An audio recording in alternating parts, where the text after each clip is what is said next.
Boa noite a todos. Que nós possamos permanecer estudando as lições que a espiritualidade nos oferece, que a doutrina espírita nos esclarece.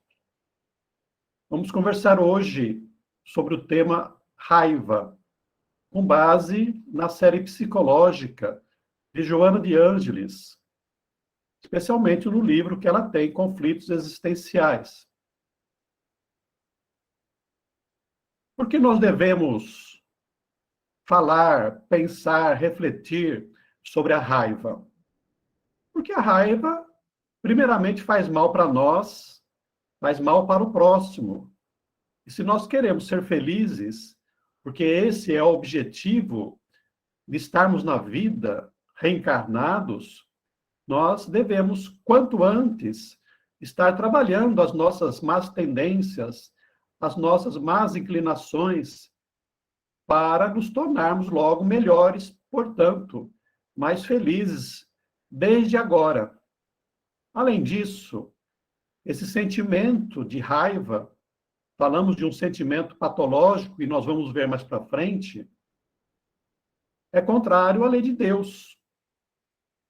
Ter raiva, ter o sentimento, não é contrário à lei dos homens. Nós não vamos encontrar no Código Penal nenhum dispositivo que diga que ter raiva é um crime. Mas perante as leis de Deus, é uma infração, é uma ilicitude. Disse Jesus, como está anotado nas bem-aventuranças em Mateus. Bem-aventurados os que são brandos, porque possuirão a terra. Bem-aventurados os pacíficos, porque serão chamados filhos de Deus. Então, quem tem raiva, normalmente é agressivo, é violento.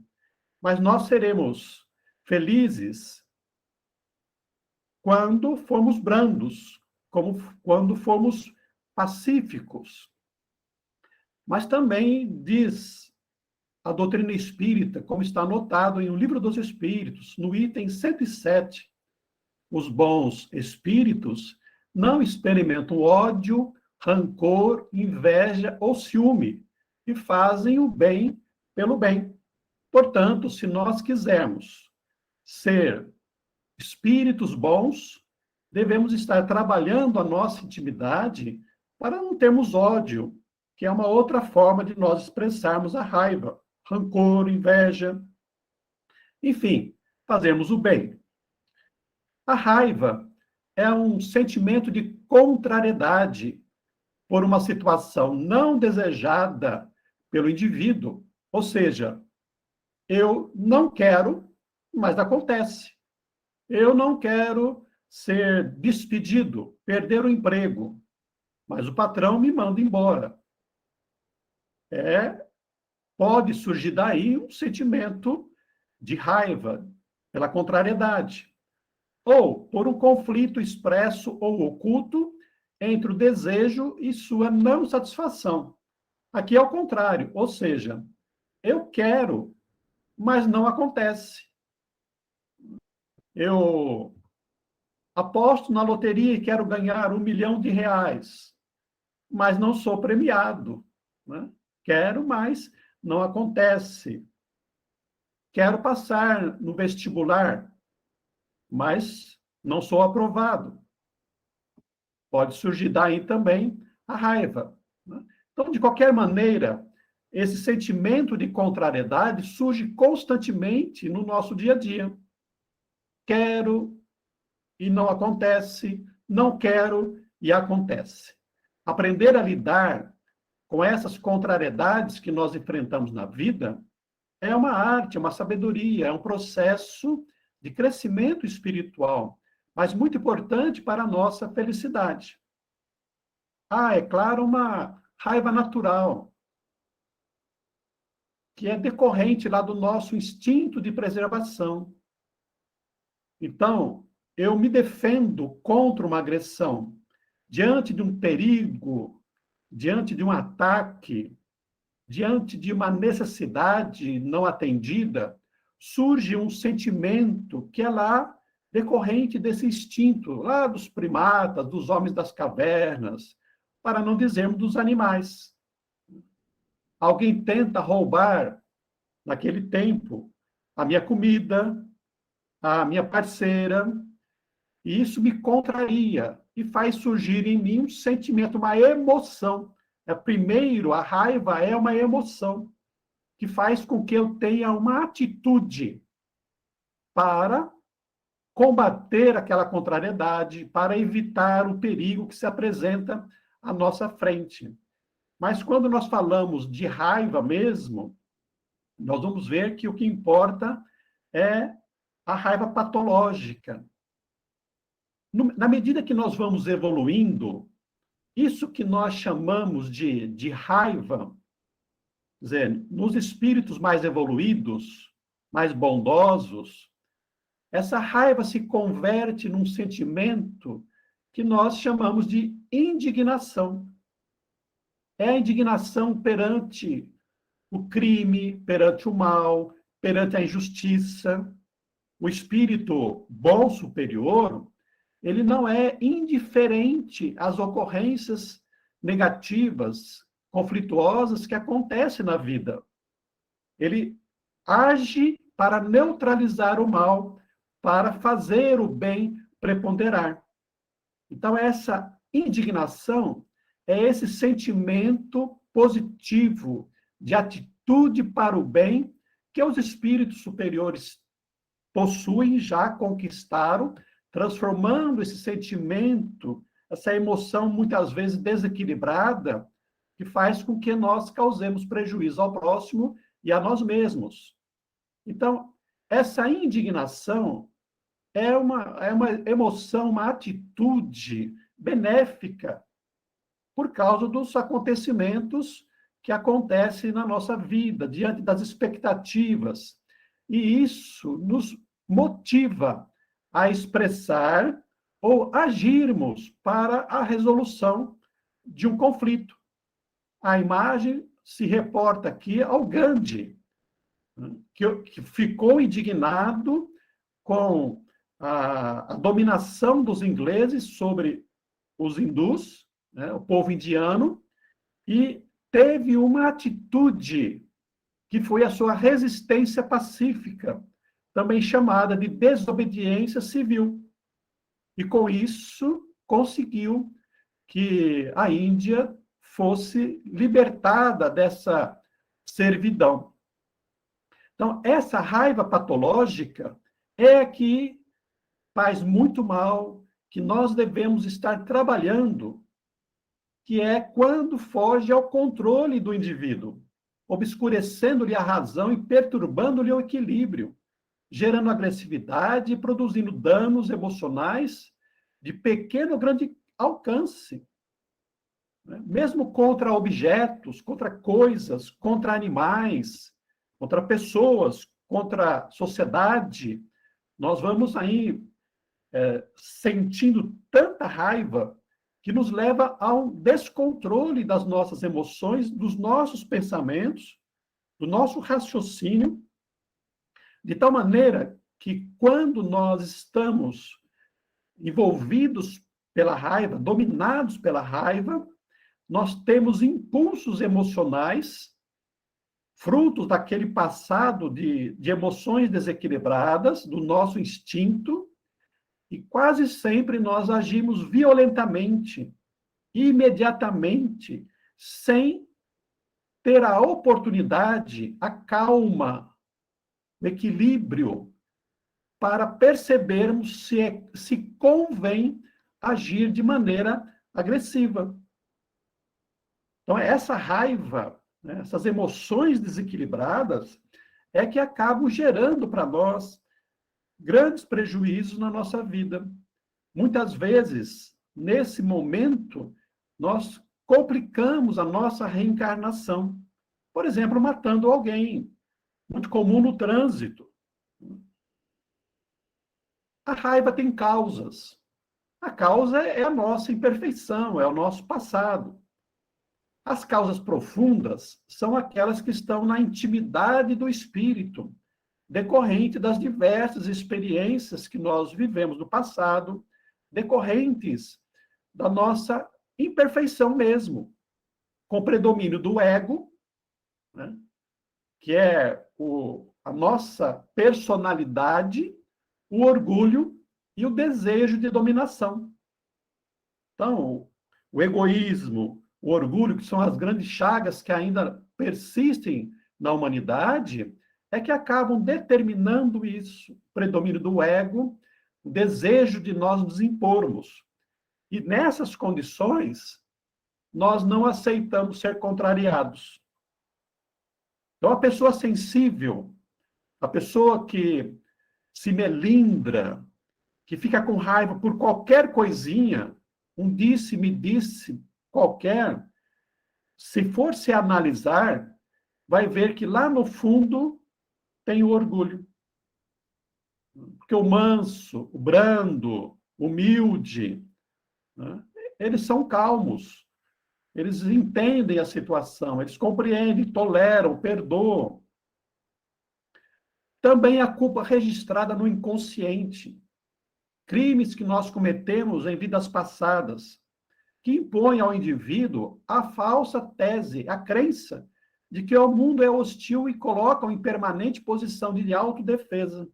Ou seja, pelo mal que eu cometi no passado e muitas vezes não reparei, não reajustei, a minha consciência carrega aquele crime, a culpa por aquilo que nós fizemos, inconscientemente, nós acabamos acreditando que todas as pessoas que estão ao nosso redor, às vezes um policial, um promotor, um juiz, um professor, mesmo um pai, é alguém que pode, a qualquer momento, estar nos descobrindo.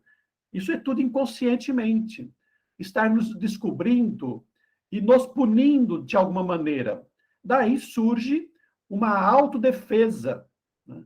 Uma prevenção contra tudo e contra todos, que é uma forma de eu garantir a minha sobrevivência, a minha felicidade de uma maneira geral.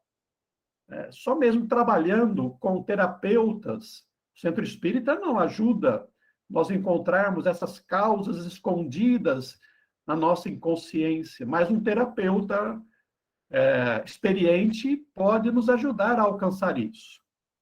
Mas, em geral, principalmente, nós vamos encontrar causas aqui na nossa vida. Como diz lá Allan Kardec, no capítulo das aflições, a maior parte das nossas aflições decorrentes dessa raiva estão aqui na vida presente mesmo, pela nossa incapacidade de lidar com as contrariedades, com os problemas, com os conflitos, que se apresentam diariamente na nossa vida. Se nós conseguimos levantar e deitar à noite sem termos, né, sofrido, experimentado qualquer contrariedade, é um dia de céu, é um dia de paz na nossa vida. Então já somos felizes, mas isso é uma exceção. Em geral, nós passamos, né, o nosso dia sempre acontecendo alguma coisa que a gente não gosta. Ligando mesmo a televisão e vamos ver lá notícias desagradáveis. Então, ocorrências familiares, educacionais, sociais, econômicas, geradoras de conflito, com os quais o indivíduo não sabe lidar e se sente inseguro, depreciado, injustiçado, acarretando atitudes grotescas e agressivas da nossa parte. Disse Jesus: no mundo vós tereis aflições. Porque as aflições, os problemas, são experiências necessárias ao nosso processo evolutivo. Se nós não tivermos problemas na nossa vida, nós não vamos evoluir. Os conflitos servem para nós trabalharmos as nossas emoções, os nossos sentimentos. Conviver com as pessoas nos promove na medida em que nós somos capazes de trabalhar isso. Então, é natural que nós tenhamos e nós precisamos aprender a lidar com esses sentimentos, com essas ocorrências. Quanto mais nós estudarmos, quanto mais nós nos exercitarmos, quanto mais conhecimento e consciência nós tivermos disso, mais nós vamos aprendendo a lidar com essas situações. Por trás da raiva, existem alguns sentimentos. A inveja, quer dizer, o outro tem e eu não tenho. Ele tem um carro mais bonito que o meu, uma casa mais bonita que a minha. Ele tem, eu não tenho e eu não quero que ele tenha. Por quê? Porque na sociedade, ter mais coisas, ter mais destaque, é motivo de mais felicidade. Eu sou infeliz com aquilo que eu tenho. Então, eu invejo o outro. O ciúme, ou seja, é meu, ninguém tasca, pode ser qualquer coisa, pode ser uma pessoa, né? É meu e eu não quero perder, eu não quero que ninguém roube de mim. Então, eu aprisiono a coisa, sou apegado à coisa e sou apegado às pessoas. E não permito que elas tenham vida própria, porque a finalidade do outro, no meu ponto de vista, é o outro satisfazer as minhas necessidades, os meus prazeres, né? A minha felicidade. A vaidade, ou seja, eu sou mais bonitão, eu sou mais inteligente e quero ser reconhecido pelos outros para atender ao meu ego sobrecitado. A diferença da vaidade para o orgulho é que no orgulho eu imponho a minha prepotência, a minha inteligência, o meu poder, seja ele qual for, e não importa se o outro me admira ou se o outro gosta de mim. Eu apenas quero estar por cima. A baixa autoestima, a minha condição de vítima, ninguém me ama, ninguém me quer, né? Por trás da raiva está aí também essa baixa autoestima, porque lá no fundo, a baixa autoestima também está ligada com o orgulho. E como as pessoas não me amam, não me reconhecem, não me valorizam, eu tenho raiva do mundo e tenho raiva das pessoas, mesmo que disfarçadamente, mesmo que apenas intimamente, sem expressar, porque na baixa autoestima, muitas vezes eu tenho medo, até que isso possa explodir em alguma oportunidade. Desencadeadores da raiva. Pais indiferentes, pais autoritários ou ignorantes, que não conseguem dialogar para resolver os problemas próprios das crianças ou jovens, exigindo submissão. Ainda existe uma conduta parental nesse formato, embora muitas mudanças tenham ocorrido. Mas quando nós estamos submetidos a uma família autoritária, pai, mãe, avô, irmãos, e não trabalhamos esse sentimento, nós nos tornamos adolescentes, nos tornamos adultos reprimidos, mas não pacíficos. Aqueles traumas, nós os carregamos conosco e vai fazer com que nós tenhamos um sofrimento, uma certa rebeldia, uma revolta com tudo aquilo que se apresente para conosco como sendo autoridade, contrariando aqueles anseios mais íntimos que nós carregamos de ser o que nós realmente queremos ser. Expectativa exacerbada em relação às pessoas e às coisas. Ou seja, aqui a culpa é minha. Não é outro que me contraria, no sentido de desejar me contrariar. Sou eu que espero do outro, criando uma expectativa, criando uma imagem, idealizando, às vezes, a pessoa, idealizando uma convivência que se apresente para nós de acordo com aquilo que nós desejamos. Eu achei essa imagem, que achei muito interessante, né? A mãe dizendo para o filho, né? Ele é conhecido, já não me lembro o nome desse menininho. Você me decepcionou. Aí o menino diz, eu entendi. Só não entendo porque está tão chateada comigo. Se quem criou as expectativas foi você.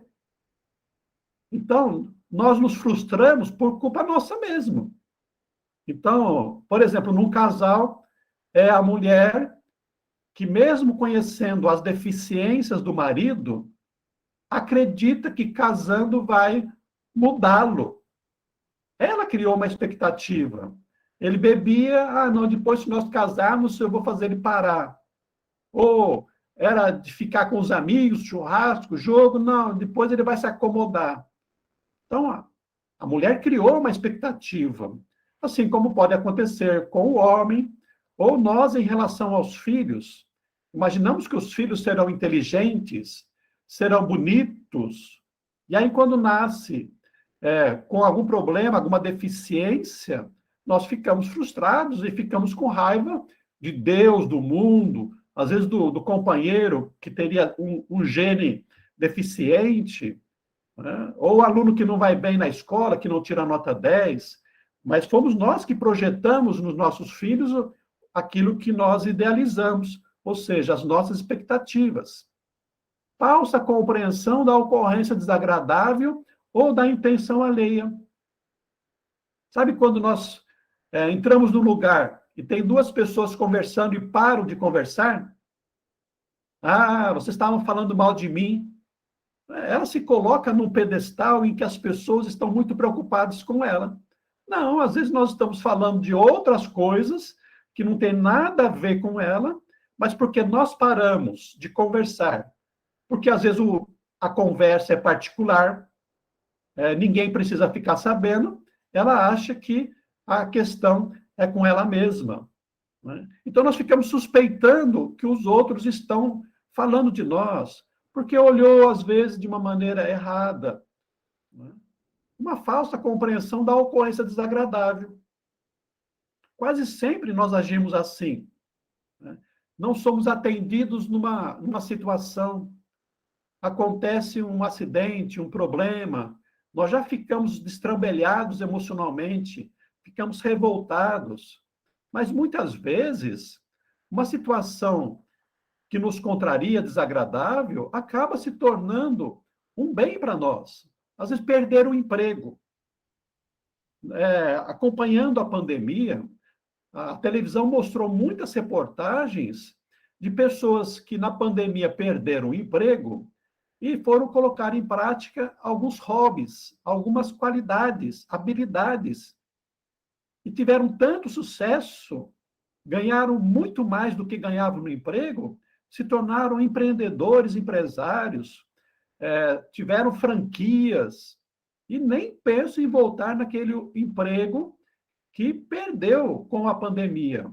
Né? O que era um mal, perder o emprego na pandemia, para a pessoa se converteu num grande benefício. Se a pessoa tivesse ficado revoltada com o mundo, com todo mundo, que fosse para a praça, fosse brigar, xingar, ao invés de ser proativa, na resignação, proativa, para ver o que eu posso fazer para sair daquela situação. Essa é a maneira de nós trabalharmos as nossas contrariedades, a nossa raiva, né? Medo de ser superado, vencido e sofrer. Então, nós atacamos para nós nos defendermos. A vida social na atualidade parece que é isso. O que importa é o primeiro lugar. O que importa é o vencedor.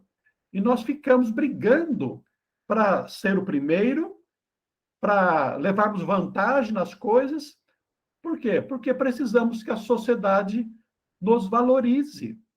E todos os dias acontece isso na nossa sociedade. Estamos vendo, né?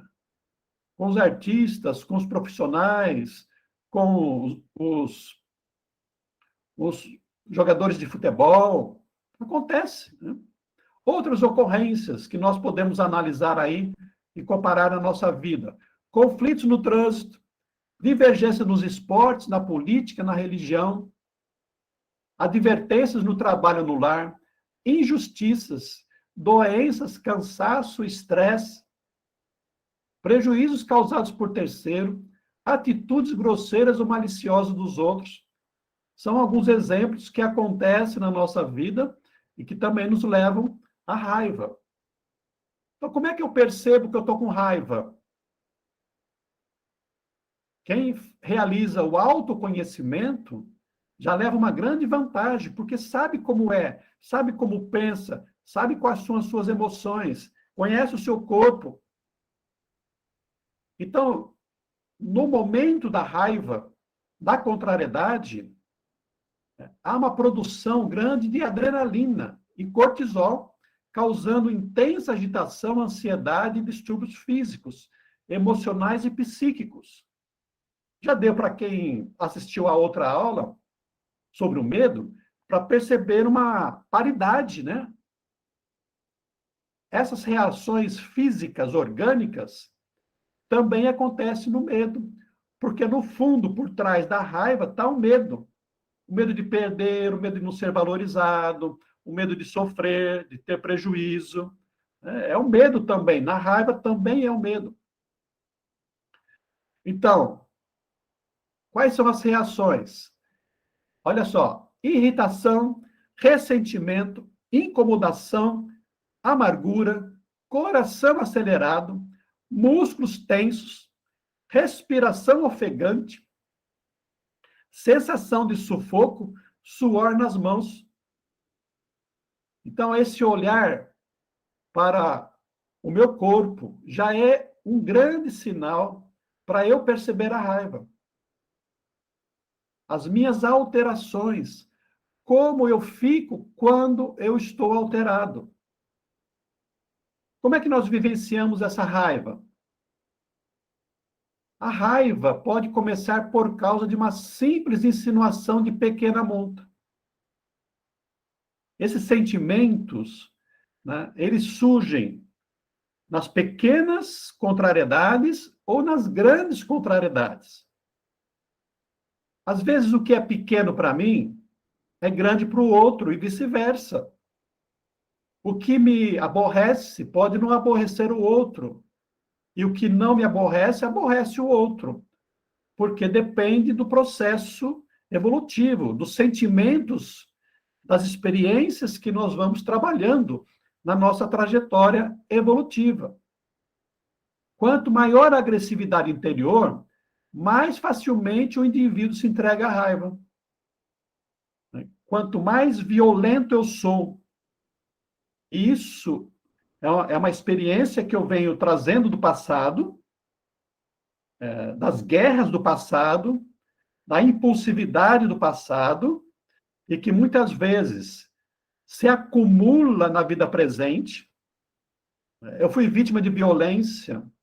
Eu, desde da minha juventude, participo de gangues, de quadrilhas, de bandos, participo de atividades agressivas, às vezes atividades de lazer, atividades esportivas.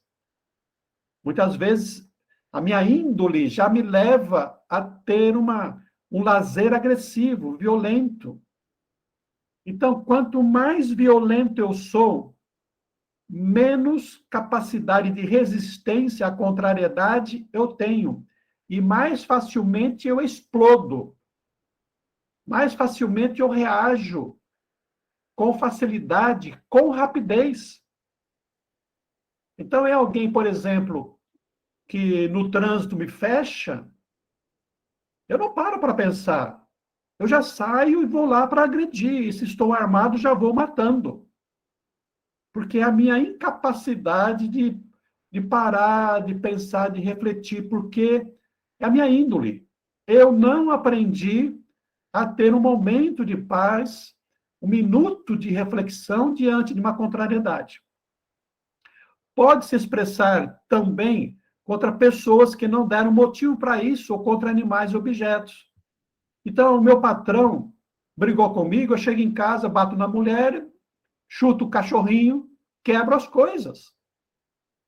Que é uma forma de eu extravasar a minha agressividade, a minha violência, a minha contrariedade. Dou soco na parede.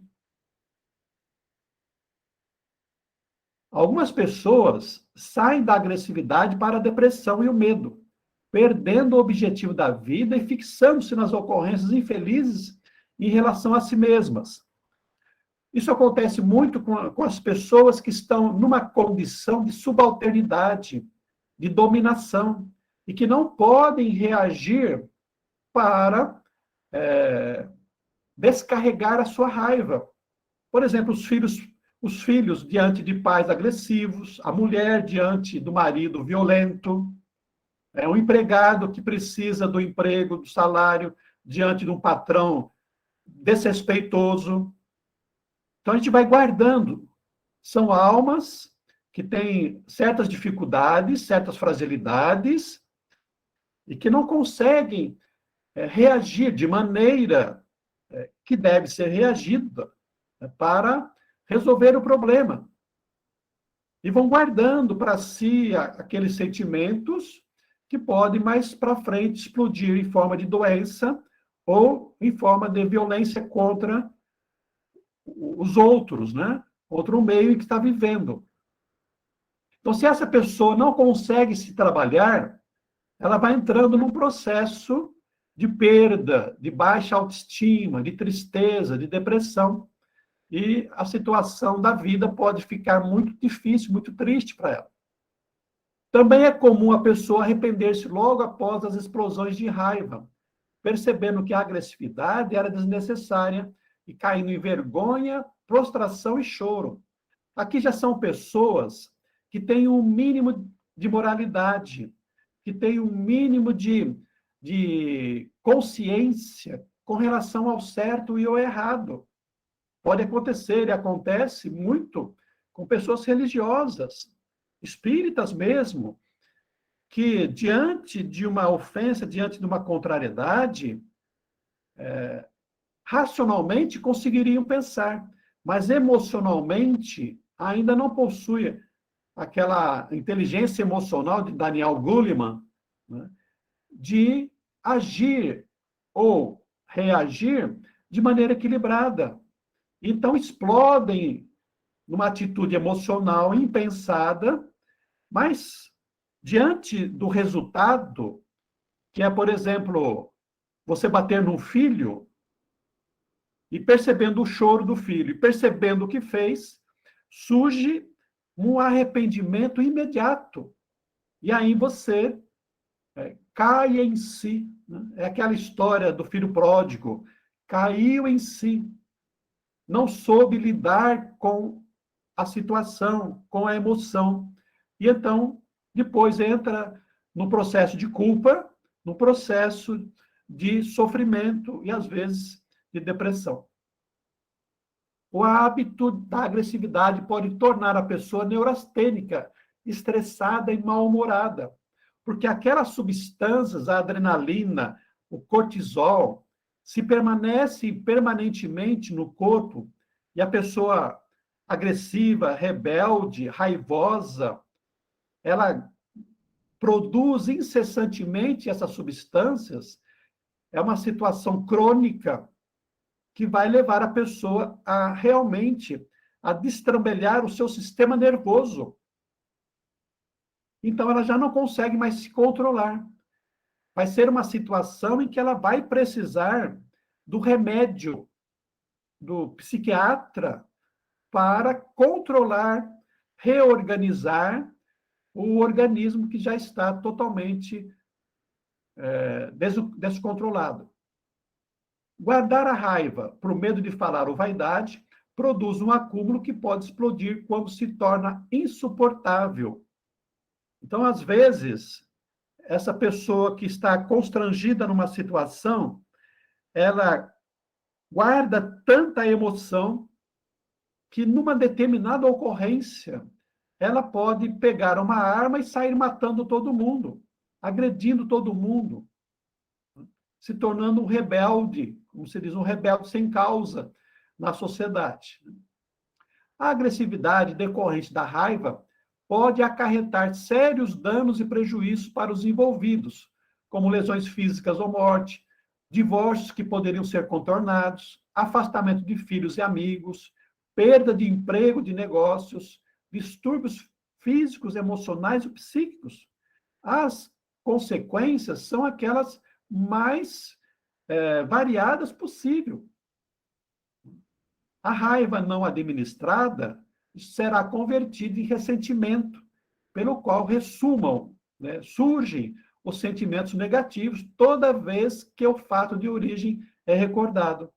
Então, o fato que aconteceu com você na infância, por exemplo, um pai autoritário e agressivo, quando você está diante de alguém com certa autoridade e com uma atitude semelhante, também nós vamos transpor, projetar a raiva contra o pai nessa outra pessoa que está ali trazendo à tona aquela mesma situação de antigamente. Quais são as atitudes boas para nós trabalharmos a raiva? Qual é a terapia? Primeiro, nós temos que admitir que temos raiva, que é uma pessoa sensível à contrariedade. Ou seja, nós somos espíritos imperfeitos. É natural que nós tenhamos esses vícios morais, essas imperfeições. E eu preciso admitir, porque se eu não admitir, no meu orgulho, não, eu não tenho raiva, isso não me atinge. Eu não vou trabalhar aquilo que está fazendo mal para mim e para o próximo. Em segundo lugar, eu preciso identificar as ocorrências desencadeantes de sua raiva. Por que eu fico com raiva? Por que eu fico contrariado? Então, aquela recomendação de Agostinho de Hipona, na questão 919 de O Livro dos Espíritos, é muito importante. Porque à noite, antes de dormir, eu passo e revisto o meu dia. Eu fiquei tão chateado com aquilo que a minha mãe falou. Por que eu fiquei chateado? Por que eu fiquei com raiva? Qual foi a minha atitude? Como é que eu reagi?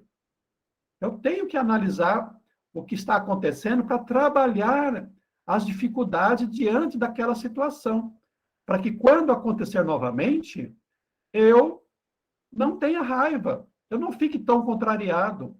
Ou, de um outro aspecto, que eu possa evitar aquela situação, enquanto ainda não estou fortalecido para enfrentá-la. Exercer vigilância sobre reações agressivas.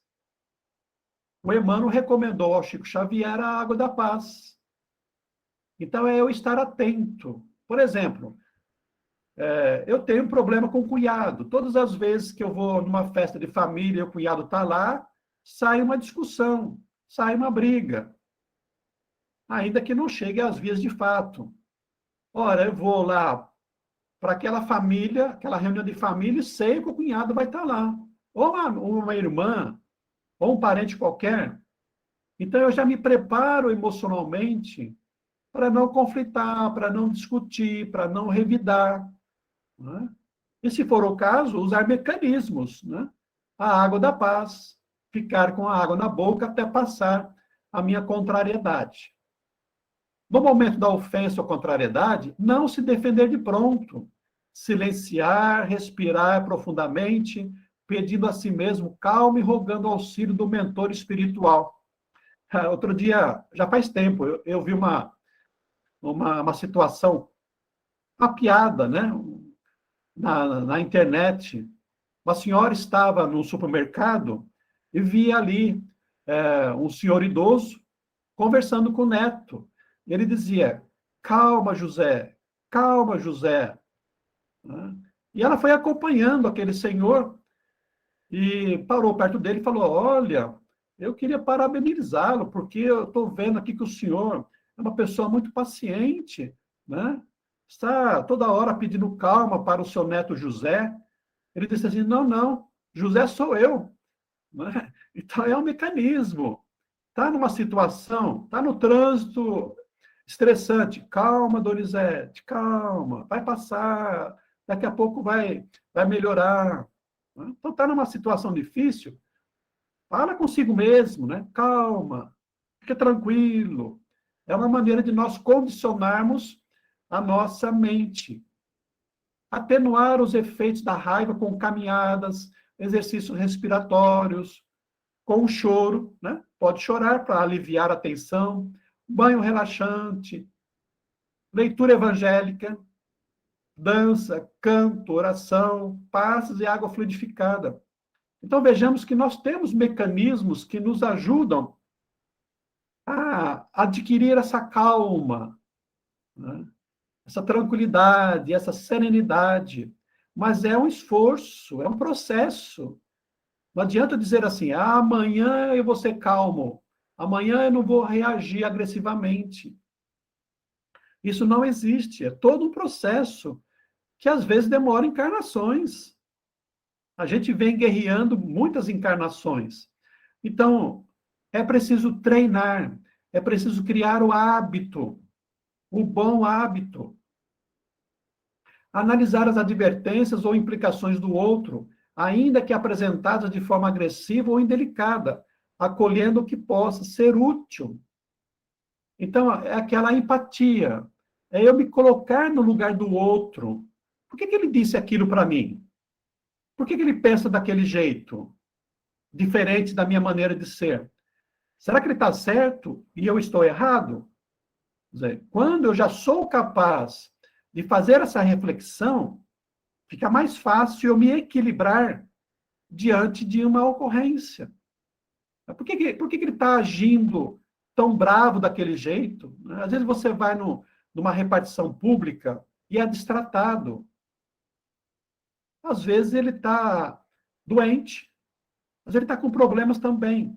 Claro que não justificaria ele agir assim com você, mas isso te ajuda a acalmar, né? Compreender o próximo, indulgência, né?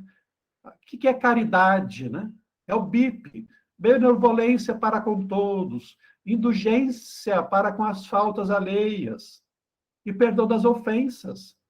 É treinar isso para a gente controlar a nossa raiva. Refletir com sinceridade e imparcialidade sobre as circunstâncias do fato e sobre as condições pessoais do outro, para tentar entender os seus motivos e ofertar o perdão. É trabalhar todos esses sentimentos que nós acabamos de falar. Refletir sobre por que ficou tão contrariado com a ocorrência. Às vezes a situação é tão boba, né? A situação é o filho que fica pulando no sofá. Puxa, mas será que é motivo de eu ficar com tanta raiva e bater no meu filho? Não, é porque às vezes eu estou trazendo uma outra raiva embutida. Ficamos contrariados com outra situação.